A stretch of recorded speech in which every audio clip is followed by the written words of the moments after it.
अगला टॉपिक है हमारा इस चैप्टर के अंदर एटॉमिक मास के बारे में। मतलब कि हम लोग यहाँ पे एटम के मास के बारे में बात करने जा रहे हैं।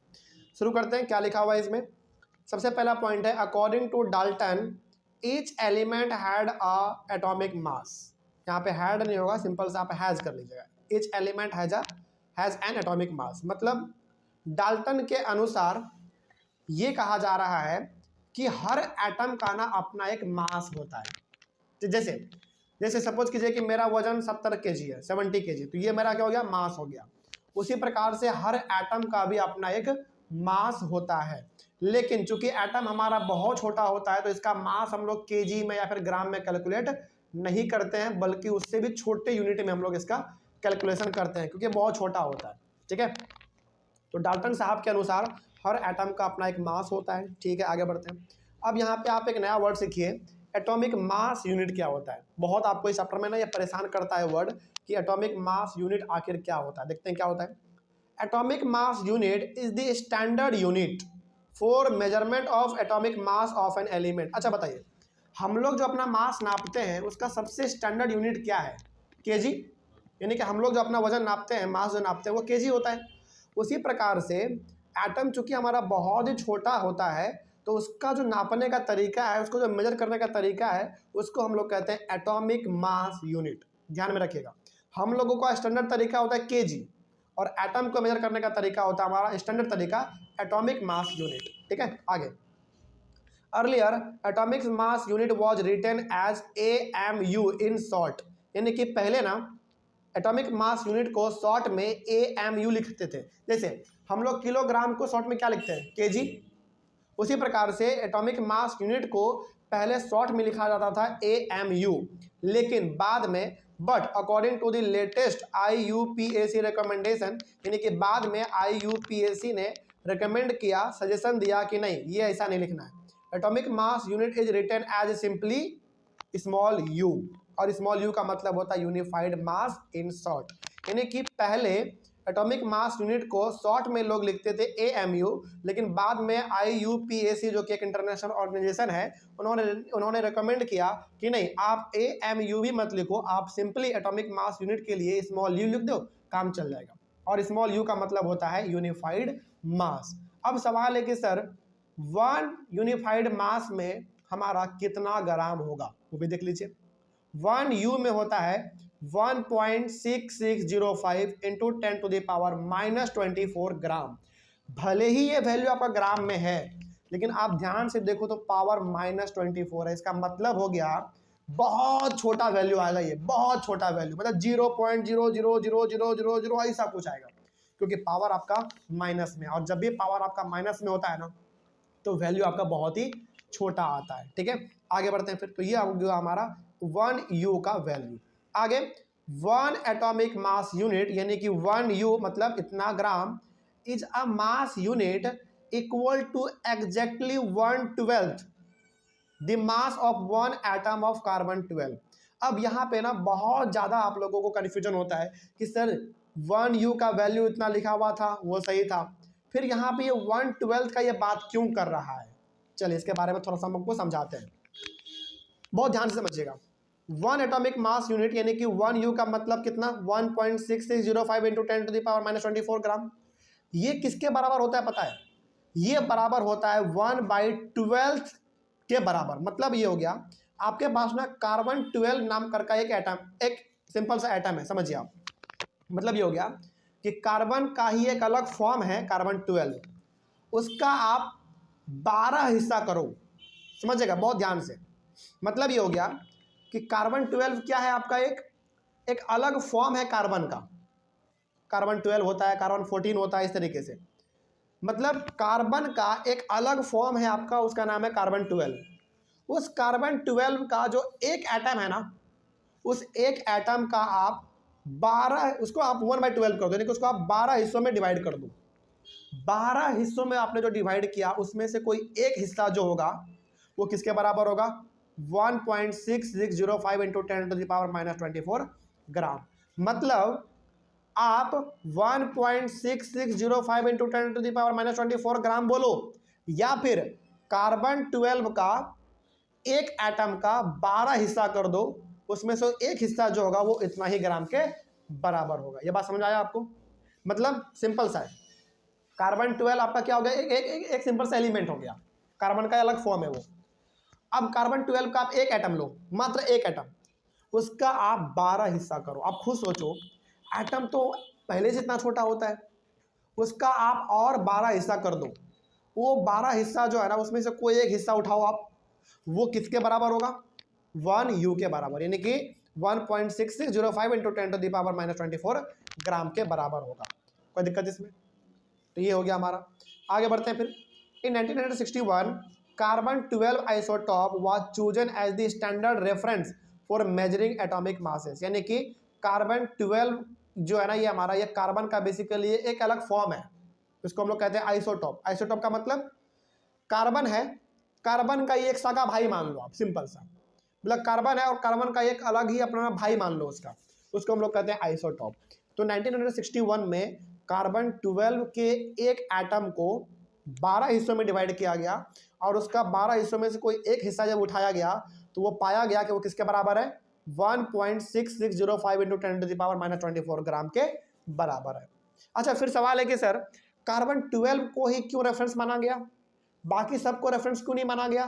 क्योंकि देखो, हालांकि इसके पीछे तो IUPAC का बहुत बड़ा दिमाग रहा होगा, लेकिन उन्होंने ये जरूर देखा होगा कि लगभग कार्बन 12 का एक एटम का जो 12वां हिस्सा है ना, वही इसके नज़दीक फिट बैठ रहा है और कोई फिट नहीं बैठ रहा है। इसीलिए उन्होंने कार्बन 12 के एक एटम को 12 हिस्सों में डिवाइड किया और 12 हिस्सों में से एक हिस्सा जो है वो इतना ग्राम के बराबर निकला, इसीलिए उन्होंने कार्बन 12 को रेफरेंस माना। ठीक है, तो यदि आपसे पूछे कि बताइए 1 U का जो वैल्यू है 1.6605 इंटू 10⁻⁻24 ग्राम, इससे आप क्या समझते हैं? इससे हम ये समझते हैं कि कार्बन 12 का एक एटम लो, उसका आप 12 हिस्सा करो आप उसका, यानी कि एक एटम को 12 हिस्सों में डिवाइड कर दो। उन 12 हिस्सों में से कोई भी एक हिस्सा उठाओ, वो कितना ग्राम होगा? वो इतना ही ग्राम के बराबर होगा। कोई दिक्कत है इसमें? चलिए, यह बात आपको समझ में आ गया, बहुत अच्छी बात है। आगे, the relative atomic masses of all the elements have been found with respect to an atom of carbon 12। अब देखिए, जितने भी हमारे पास एटॉमिक मास हैं, यानी कि और जो हमारे फ्यूचर में अलग अलग एलिमेंट के यानी कि अलग अलग एटम के जो मास खोजे जाएंगे, वो किसको ध्यान में रख के खोजा जाएगा? कार्बन 12 के 12वें वाले हिस्से के एटम को ध्यान में रख के खोजा जाएगा। मतलब कार्बन 12 का जो एटम है ना, उसका जो 12वां वाला हिस्सा है, उसी को ध्यान में रखते हुए बाकी सारे एटम का मास डिसाइड किया जाता है। कोई दिक्कत इसमें? चलिए, तो यहाँ पे आप ध्यान में रखेंगे कि आने वाले फ्यूचर में या फिर हमारे पास जितने भी एटम के मास हैं, वो सब किसके रेफरेंस में खोजा गया है, यानी कि किसको नज़र में रखते हुए खोजा गया है? कार्बन 12 के एटम को ध्यान में रखते हुए खोजा गया है। ठीक है, आगे बढ़ते हैं। अब सवाल है कि सर रिलेटिव एटॉमिक मास क्या होता है, इसके बारे में थोड़ा सा बात कर लेते हैं। देखिए, relative atomic mass of the atom of an element is defined as the average mass of the atom as compared to 1/12 the mass of one carbon atom, यानी कि कार्बन 12 एटम। सिंपल सा है, रिलेटिव एटॉमिक मास का simple सा मतलब ये हो गया कि जब आप किसी एटम का मास पता करते हो, किसको ध्यान में रखते हुए? कार्बन 12 के एक एटम के 12वें वाले हिस्से को ध्यान में रखते हुए जब आप किसी एटम का मास पता करते हो, तो वही हमारा कहलाता है रिलेटिव एटॉमिक मास। कोई दिक्कत नहीं इसमें। जैसे एग्जांपल के तौर पे ऐसे समझिए, बस एग्जांपल, ठीक है ना, इसको हकीकत नहीं मानना है, बस एग्जांपल समझिए। सपोज कीजिए कि हाइड्रोजन का एक एटम जो है ना, उसका जो मास है वो 1 ग्राम है, हालांकि होगा नहीं कभी, लेकिन एग्जांपल समझिए बस। मानिए कि हाइड्रोजन का एक एटम, उसका जो मास है वो 1 ग्राम है, ठीक है। और ये जो 1 ग्राम पता किया गया, ये किसको ध्यान में रखते हुए पता किया गया होगा? कार्बन 12 का एक एटम का 12वां हिस्सा ध्यान में रखते हुए कैलकुलेट किया गया होगा। तो ये जो हमारा हाइड्रोजन का एक एटम का जो मास है 1 ग्राम, इसी को हम लोग कह देंगे रिलेटिव एटॉमिक मास। क्यों रिलेटिव एटॉमिक मास कहेंगे? क्योंकि कार्बन 12 के एक एटम के 12वें वाले हिस्से को ध्यान में रखते हुए इसको पता किया गया है। तो जो भी एटम का मास कार्बन 12 के एक एटम का 12वां वाला हिस्सा ध्यान में रखते हुए जब किसी एटम का मास हम लोग पता करते हैं, वही हमारा कहलाता है रिलेटिव एटॉमिक मास। ठीक है, आगे बढ़ते हैं। उसके बाद relative atomic mass of few elements are as follows. तो हमारे पास यहाँ पे कुछ दिए गए हैं, उसको देख लीजिए। हाइड्रोजन एलिमेंट इधर है और इधर हमारा एटॉमिक मास है। हाइड्रोजन का है 1U, सभी यू में है, ठीक है। कार्बन का है 12U, नाइट्रोजन का 14, ऑक्सीजन का 16, सोडियम का 23, मैग्नीशियम का 24, सल्फर का 32, क्लोरीन का 35.5 और कैल्शियम का 40। ये सब जो है ना रिलेटिव एटॉमिक मास है। इसका मतलब हो गया कि इन सभी का जब मास पता किया गया होगा तो जरूर एक तरफ माइंड में रखा गया होगा कार्बन 12 के एक एटम का बढ़वा वाला हिस्सा रखा गया होगा एक तरफ माइंड में, और एक तरफ इनको कैलकुलेट किया गया होगा। इसीलिए इसका नाम क्या पड़ गया है, रिलेटिव एटॉमिक मास। तो जब भी हम लोग किसी एटम का मास पता करते हैं, कार्बन 12 के एक एटम के 12वें वाले हिस्से को ध्यान में रखते हुए उसी को हम लोग कह देते हैं रिलेटिव एटॉमिक मास। कोई दिक्कत इसमें? चलिए आगे बढ़ते हैं फिर।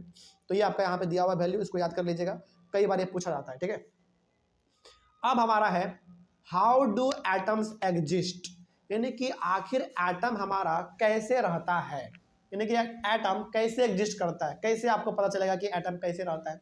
जैसे कोई पूछे कि ह्यूमन बीइंग कैसे रहता है, ऑब्वियस सी बात है भाई, कपड़ा उपड़ा पहन के अपने घरों में रहता है। तो एटम कैसे रहता है ये देख लेते हैं। देखिए, atoms of most of the elements are not able to exist in the free state। free state का मतलब हो गया कि एटम कभी भी अकेला नहीं रहता है, मतलब एटम कभी भी अकेला नहीं रहता है, वो जब भी रहेगा तो ग्रुप में रहेगा, ठीक है। फ्री स्टेट का मतलब क्या समझते हैं आप? फ्री स्टेट का मतलब ऐसे नॉर्मल जैसे हम लोगों का आसपास का एरिया दिखता है ना, उस वाले एरिया में ये बिल्कुल फ्री नहीं रहता है, यानी कि ये अकेला नहीं रहता है, ये हमेशा रहेगा तो ग्रुप में रहेगा, ठीक है। खैर आगे देखते हैं। Atoms of only few elements are able to exist in free state like helium, neon, argon, krypton etcetera. यानी कि अधिकतर एलिमेंट का जो एटम है वो फ्री स्टेट में नहीं पाए जाएंगे, यानी कि वो आपको ऐसे भटकते हुए कहीं पे नहीं दिख जाएगा। लेकिन कुछ एलिमेंट का जो एटम है ऐसे हैं जो कि फ्री स्टेट में नहीं, इधर उधर आपको भटकता हुआ दिख जाएगा। वो है आपका हीलियम, नियोन, आर्गन, क्रिप्टन, ये सब, ठीक है। आगे usually atom exist in two ways. Basically atom जो है ना आपका दो तरीके से एग्जिस्ट करता है, यानी कि इन्वायरमेंट में यदि आपका एटम है, ऑब्वियस बात है एटम तो है ही इन्वायरमेंट में, वो दो तरीके से रहता है। पहला आपका in the form of molecules के फॉर्म में पहला, और दूसरा है आपका in the form of ions. इन दोनों फॉर्म में हमारा एटम्स इन्वायरमेंट में रहता है। और इनके बारे में, इन दोनों के बारे में हम लोगों को नहीं पढ़ना, लेकिन एक के बारे में पढ़ना है, मॉलिक्यूल्स के बारे में। तो मॉलिक्यूल्स ही हमारा अगला टॉपिक होगा इस चैप्टर का, ठीक है। लेकिन यहाँ पे आप ये जान गए कि एटम दो तरीके से रह सकता है इन्वायरमेंट में, एक मॉलिक्यूल के फॉर्म में और एक हमारा आयन के फॉर्म में, ठीक है। आगे these molecules and ions aggregate in large numbers to form the matter that we can see, feel और touch। यानी कि जब हमारा बहुत सारा एटम या तो मॉलिक्यूल के फॉर्म में रहेगा या तो आयन के फॉर्म में रहेगा। अब आप खुद सोचिए ना, जब बहुत सारा एटम आपस में ज्वाइन करके रहेगा तो ऑब्वियस सी बात है वो किसका फॉर्मेशन करेगा, एक मैटर का फॉर्मेशन करेगा, जिस मैटर को हम लोग क्या कर सकते हैं, देख सकते हैं, छू सकते हैं, फील कर सकते हैं, ठीक है। तो बेसिकली यहाँ पे मोटा मोटी हम लोग ये कह सकते हैं कि किसी भी मैटर का जो सबसे छोटा हिस्सा होता है ना वो एटम होता है, ठीक है। वही एटम जब ग्रुप में आपस में कंबाइन कर जाते हैं वो हमारा कहलाता है मॉलिक्यूल, नहीं तो फिर हमारा आयन, ठीक है। और जब वही और ज़्यादा इकट्ठा हो जाते हैं तो फिर हमारा एक कंप्लीट बन जाता है मैटर, ठीक है। मतलब सबसे छोटा हिस्सा हमारा क्या हो गया, एटम, उससे बड़ा हिस्सा क्या हो गया हमारा, मॉलिक्यूल, ठीक है, और उससे बड़ा हिस्सा हो गया हमारा मैटर, ठीक है। चलिए इसका मतलब हो गया कि अगला टॉपिक हमारा जो चैप्टर का होगा वो व्हाट इज अ मॉलिक्यूल के बारे में ही होगा। आखिरकार हम लोगों को ये पता करना है कि मॉलिक्यूल होता क्या है, ठीक है। ये हम लोग अपने अगले वाले क्लास में डिस्कस करेंगे। तब तक के लिए थैंक यू वेरी मच। मिलते हैं हम लोग अपने अगले वाले क्लास में।